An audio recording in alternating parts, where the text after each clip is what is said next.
Tugas yang pertama yaitu jelaskan apa yang dimaksud dengan suasana hati. Suasana hati atau emosi yaitu mood adalah hal yang abstrak sehingga sedikit sulit untuk dipahami. Keduanya juga berkaitan erat dengan masalah kejiwaan seperti depresi atau gangguan kecemasan. Namun sayangnya masih banyak informasi keliru berseliweran mengenai kedua hal tersebut. Soal yang kedua, jelaskan apa yang dimaksud dengan affect. Affect ialah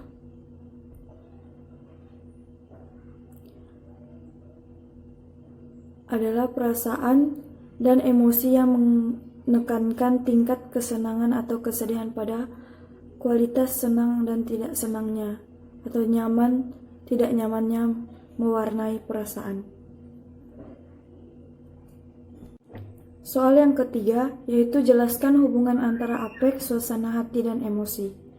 Hubungan antara affect, emosi, dan suasana hati. Pertama, seperti yang diperhatikan terampil tersebut, affect adalah sebuah istilah luas yang meliputi emosi dan suasana hati. Keduanya terdapat perbedaan di antara hubungan antara affect, emosi, dan suasana hati. Yang pertama, seperti yang diperhatikan tampilan tersebut, affect adalah sebuah istilah luas yang meliputi emosi dan suasana hati. Kedua, terdapat perbedaan antara emosi dan suasana hati.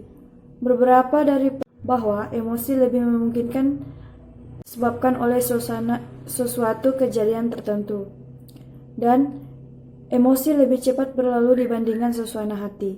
Seperti contoh, tidak seperti suasana hati, emosi cenderung lebih terungkap secara jelas dengan ekspresi wajah atau kemarahan, rasa jijik. Sejumlah peneliti juga berspekulasi bahwa emosi lebih prioritas pada tindakan dan hal yang dapat membuat kita mengambil beberapa tindakan, sedangkan suasana hati mungkin lebih kognitif, yang dimana mereka dapat menyebabkan kita untuk berpikir, merenungkan sementara waktu.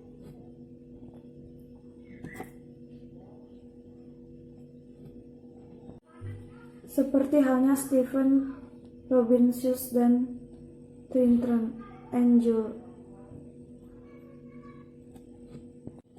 Yang A yaitu The Jungle dalam Perilaku Organisasi 2012. Emosi dan suasana hati. Beberapa dari perbedaan ini bahwa emosi lebih memungkinkan disebabkan oleh suatu kejadian tertentu, dan emosi lebih cepat berlalu dibandingkan suasana hati. Sebagai contoh, tidak seperti suasana hati, emosi cenderung lebih terungkap secara jelas dengan ekspresi wajah, kemarahan, rasa jijik. Sejumlah peneliti juga berkualitas bahwa emosi lebih berprioritas pada tindakan, dan hal ini dapat membuat kita mengambil beberapa tindakan cepat, sedangkan suasana hati mungkin lebih kognitif, yang berarti maka dapat menyebabkan kita untuk berpikir atau merenung sementara waktu. Seperti Stephen Robinson dan Tommy. Soal yang keempat yaitu coba berikan contoh ragam emosi. Kehidupan emosi sangat kompleks, banyak macam, ragam, dan tiap macam emosi bervariasi pula menurut muatannya, dan diantaranya seperti yang pertama, takut, cemas, atau khawatir. Ketiga macam emosi ini berkenan dengan adanya rasa terancam oleh sesuatu. Pada rasa takut, ancaman ini lebih khusus dan jelas, sedang pada cemas dan khawatir yang mengancam tidak begitu jelas. Seseorang merasa khawatir karena menghadapi sesuatu situasi yang tidak bisa memberikan jawaban yang jelas. Tidak bisa mengharapkan suatu pertolongan dan tidak ada harapan yang jelas akan mendapat. Kecemasan dan kekhawatiran memiliki positif asalkan interseksinya tidak begitu kuat. Tidak begitu kuat sebab kecemasan dan kekhawatiran yang ringan dapat merupakan motivasi kecemasan dan kekhawatiran yang sangat kuat. Bersifat negatif sebab dapat menimbulkan gangguan baik secara fisik maupun secara psikis. Yang kedua, marah dan permusuhan. Marah dan permusuhan merupakan suatu perasaan yang dihayati oleh seseorang atau suatu kelompok yang cenderung bersifat menyerang.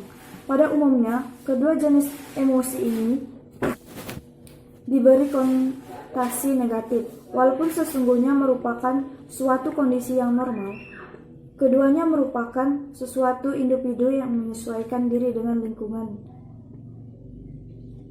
dan memberikan kebutuhan melalui bentuk perilaku agresif atau menyerang. Marah dan permusuhan terhadap kebutuhan atau keadaan yang negatif adalah suatu yang konstruktif, asalkan intensitas penghayatan tidak perlu kuat, serta dinyatakan dengan cara konstruktif pula. Rasa yang ketiga yaitu rasa bersalah dan rasa berduka. Kedua emosi ini dialami seseorang karena kegagalan atau kesalahan dalam melakukan suatu perbuatan yang berkenan dengan norma. Seperti halnya dengan jenis-jenis emosi yang lain. Kedua memiliki nilai positif apabila intensitasnya tidak terlalu kuat dan diterima sebagai koreksi terhadap diri. Apabila intensitasnya terlalu kuat dan memberikan pidato, jika harus berbicara kepada banyak pendengar, setiap hal saya akan memberikan berhenti dan berbisnis ini, katanya. Saya berpikir saya dapat melakukannya karena saya dapat melasukkan semangat dan antusiasme selama satu jam, berapa kali dalam sebulan. Suksesnya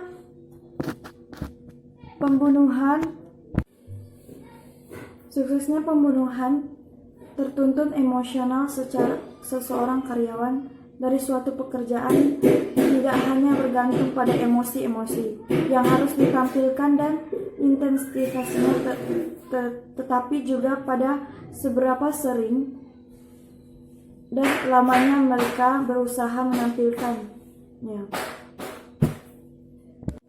Yang keenam yaitu jelaskan struktur suasana hati, yang dimana terbagi antara afeksi negatif tinggi dan rendah, afeksi positif tinggi dan rendah. Di sini terbagi dua, yaitu negatif dan positif. Yang negatif yaitu tegang, gugup, stres, kecewa, sedih, depresi, bosan, dan lesu. Sedangkan yang positif yaitu waspada, bersemangat, bergembira, bahagia, puasa, dan bahagia. Puasa, damai, relaks, dan tenang. Soal yang ketujuh yaitu jelaskan faktor-faktor yang mempengaruhi emosi dan suasana hati. Yang pertama, kepribadian.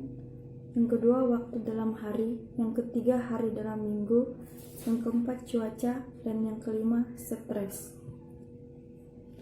Keenam, aktivitas sosial. Ketujuh, tidur. Dan kedelapan, olahraga. 9, umur. Dan ke-10, jenis kelamin. Soal yang ke-8 yaitu apakah yang dimaksud dengan regulasi emosi. Regulasi emosi merupakan kemampuan seseorang untuk tetap positif ketika menghadapi tantangan dan ketika mengalami tekanan dan mencegah diri dari keterpurukan perasaan negatif secara marah, rasa tidak nyaman, dan sedih. Regulasi emosi memiliki tujuan yaitu untuk meminimalisir dampak negatif dan permasalahan yang dihadapi dengan cara melakukan monitor dan evaluasi terhadap pengalaman emosional. Regulasi emosi dapat membantu seseorang untuk dapat mengubah pikiran negatif menjadi pikiran positif, sehingga dapat mempengaruhi perilaku dan emosi. Yang kelima yaitu jelaskan aspek regulasi emosi. Yang pertama, strategi to emotion regular, yaitu strategis, yaitu keyakinan individu untuk dapat mengatasi sesuatu masalah, memiliki kemampuan untuk menemukan suatu cara yang dapat merenungi emosi negatif dan dapat dengan cara cepat menenangkan diri kembali setelah merasakan emosi yang berlebihan. Yang kedua, engaging in global direction before, yaitu goals, yaitu kemampuan individu untuk tidak terpengaruh oleh emosi yang dirasakan sehingga dapat tetap berpikir dan yang baik. Yang ketiga yaitu kontrol emotional response atau impulse, yaitu kemampuan individu dapat mengontrol emosi yang dirasakannya dan respon emosi yang ditampilkan yaitu respon psikologis atau tingkah laku dan nada suara, sehingga individu tidak akan merasakan emosi yang berlebihan dan menunjukkan respon emosi yang tepat. Yang keempat yaitu affects of emotional response atau expectation, yaitu kemampuan individu untuk menerima suatu peristiwa yang menimbulkan emosi negatif dan tidak merasa malu merasa emosi tersebut dalam merasakan emosi tersebut. Yang ke-10 yaitu apa yang dimaksud dengan kerja emosional.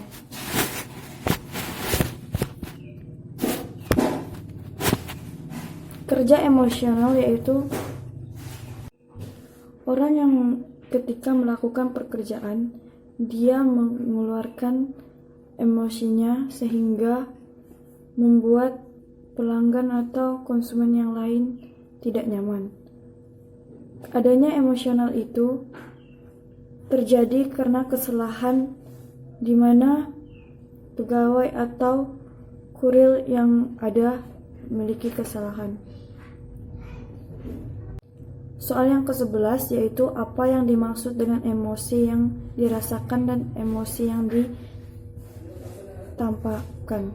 Emosi yang dirasakan adalah emosi ketika kita di dalam keadaan marah dan tidak tahu kemana tempat untuk meluapkan atau melampiaskan, dan kita itu tidak hanya bisa menahan emosi kita dan merasakan emosi yang tidak tersampaikan. Sedangkan emosi yang ditampakkan adalah emosi ketika kita dalam keadaan yang benar-benar tidak terkendali atau dalam emosi tingkat tinggi, tetapi bisa kita keluarkan rasa emosi tersebut dengan melampiaskan ke barang-barang atau properti lainnya. Soal 12, apakah yang dimaksud dengan kecerdasan emosional? Yaitu merupakan kemampuan untuk memikirkan dan menggunakan emosi untuk meningkatkan kemampuan berpikir. Ini termasuk kemampuan untuk merasakan emosi dengan benar, untuk mengakses dan mengelola emosi, untuk membantu pikiran, dan untuk memahami dan pengetahuan tentang emosi, dan untuk melihat emosi sehingga bisa mengatur emosi. Dan sejak lahir manusia memiliki bakat atau potensi-potensi yang akan mempengaruhi kehidupannya. Ketika manusia dilahirkan sudah membawa potensi-potensi emosional seperti kepekaan dan kemampuan mengelola emosi. Dalam perjalanan seseorang, potensi-potensi ini bisa menjadi lebih berkaitan dan bisa juga menjadi hilang sama sekali. Hal itu tergantung pengalaman-pengalaman dan hasil pembelajaran emosi yang bersangkutan. Hereditaritas sering disebut pembawaan atau keturunan. Hereditaritas merupakan totalitas kreativitas individu yang diwariskan oleh orang tua kepada anak, atau segala potensi baik fisik maupun psikis yang dimiliki individu sejak masa konsepsi atau pembuahan ovum oleh sperma. Sebagai pewaris orang tua melalui gen, faktor hereditaritas memang dapat mempengaruhi watak dan perkembangan seseorang, termasuk kecerdasan, kemampuan intelektual. Namun faktor lingkungan dipandang lebih dapat memberikan stimulus untuk perkembangan kecerdasan emosional seseorang, karena pada dasarnya kecerdasan merupakan kemampuan yang dipupuk dan dipelajari oleh siapapun. Yang B yaitu agama. Faktor agama memainkan peran penting dalam mempengaruhi kecerdasan emosional seseorang. Agama memiliki potensi yang kuat pada diri seseorang agar jiwa terteguh dan mudah tergoncang oleh apapun. Yang kedua itu faktor eksternal. Faktor eksternal ini merupakan faktor yang mempengaruhi kecerdasan emosional seseorang yang berasal dari luar dirinya. Faktor eksternal ini diantaranya yaitu ruang lingkungan keluarga. Keluarga memiliki peran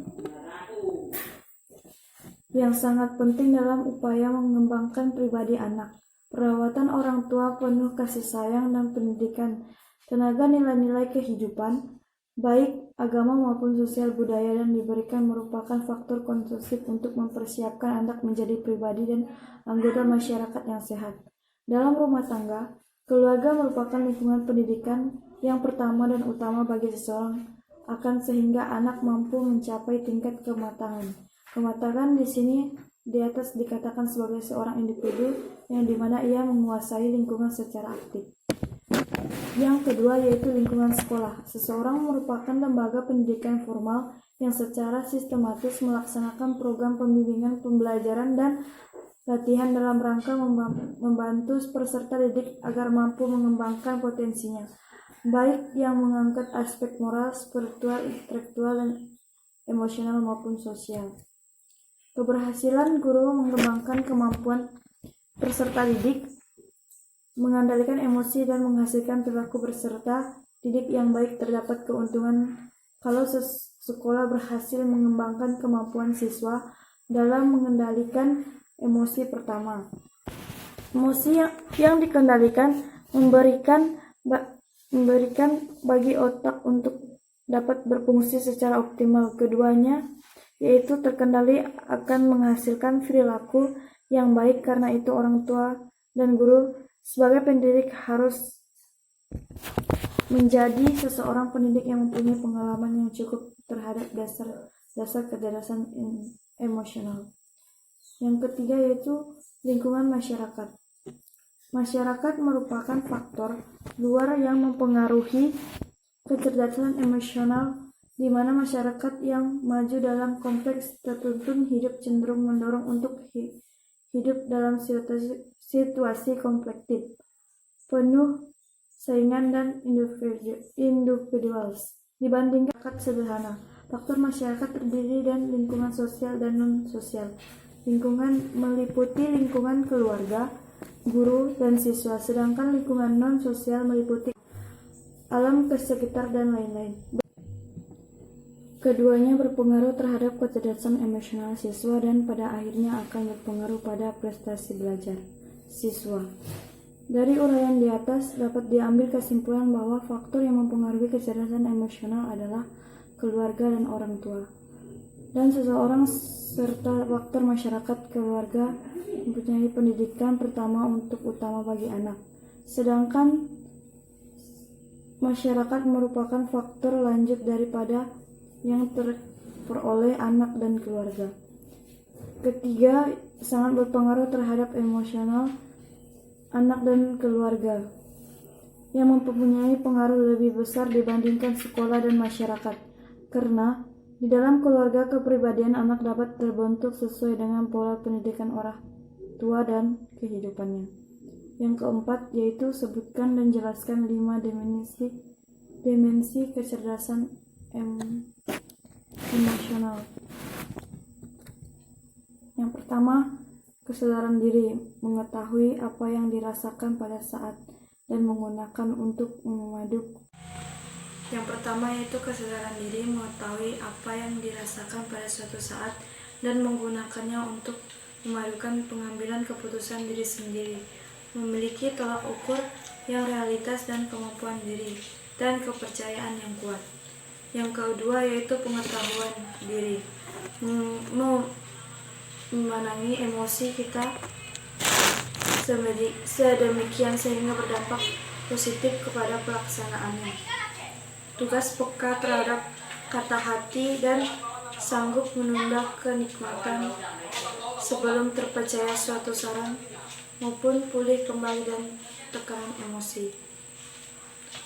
Yang ketiga yaitu motivasi, menggunakan hasrat kita paling dalam untuk menggerakkan dan menuntun kita menuju saran, membantu kita mengambil inisiatif dan bertindak sangat efektif, dan untuk bertahan menghadapi kegagalan dan frustasi. Yang keempat yaitu empati, merasakan yang dirasakan oleh orang lain maupun memahami perspektif mereka, membutuhkan hubungan saling percaya dan melaraskan dengan macam-macam orang, diri dari macam-macam orang. Yang kelima yaitu keterampilan sosial, menangani emosi dan baik ketika berhubungan dengan orang lain dan dengan cermat membaca situasi dan jaringan sosial, berinteraksi dengan lancar, menggunakan keterampilan ini untuk mempengaruhi pemimpin, bermusyawarah dan menyelesaikan perselisihan, untuk bekerja sama dan bekerja. Sekian jawabannya, terima kasih.